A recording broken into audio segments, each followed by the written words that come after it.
আসসালামু আলাইকুম এভরিওয়ান, আশা করছি আপনারা সকলে অনেক ভালো আছেন।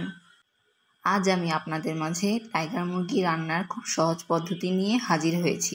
প্রথমেই কড়াইয়ে পরিমাণ মতো সয়াবিন তেল ঢেলে নিয়েছি। এরপর পরিমাণ মতো পেঁয়াজ কুচি দিয়ে দিলাম। কতক্ষণ নাড়িয়ে নিচ্ছি যতক্ষণ পর্যন্ত বাদামি কালার না আসছে।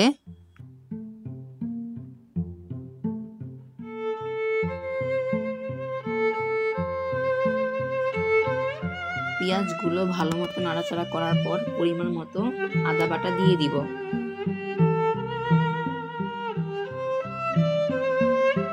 আদা বাটা দেওয়ার পর ভালো মতো নাড়াচাড়া করব যেন এটি পেঁয়াজ কুচির সাথে ভালো মতো মিশে যায়।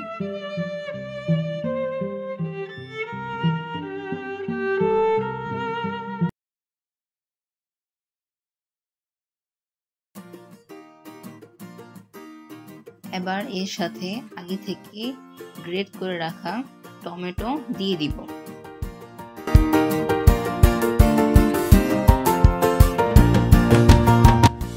এরপর ধনিয়া গুঁড়ো দিয়ে দিব।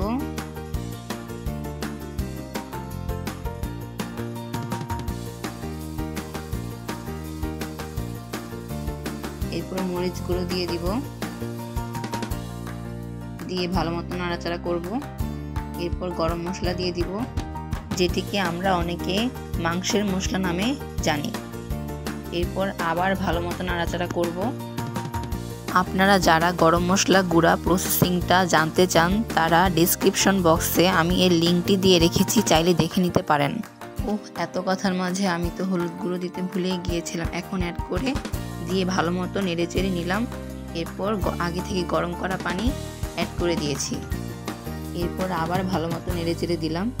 এরপর স্বাদ মতো লবণ অ্যাড করে দিয়েছি। মশলাটি কষানো পর্যন্ত ভালো মতো নেড়েচেড়ে নিব। মশলাটি ভালো মতো কষানো হয়ে গেছে। এর মধ্যে এখন মাংসগুলো দিয়ে দিব।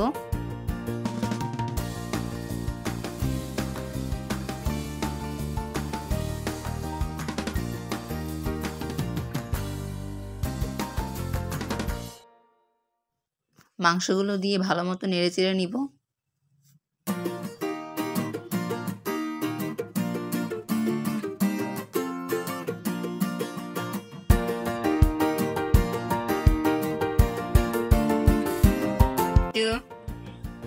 বলো তো 1 2 3 4 6 7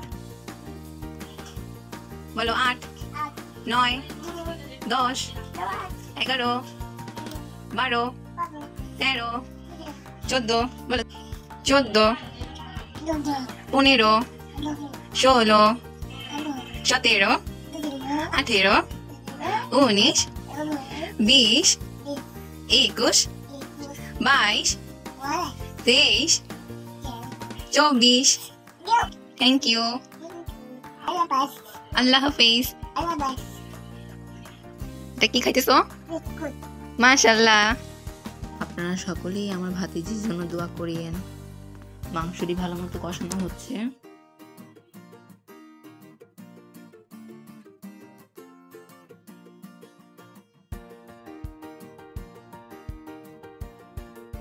মাংসটি প্রায় হয়ে গিয়েছে, মাংসের রং দেখেই বোঝা যাচ্ছে।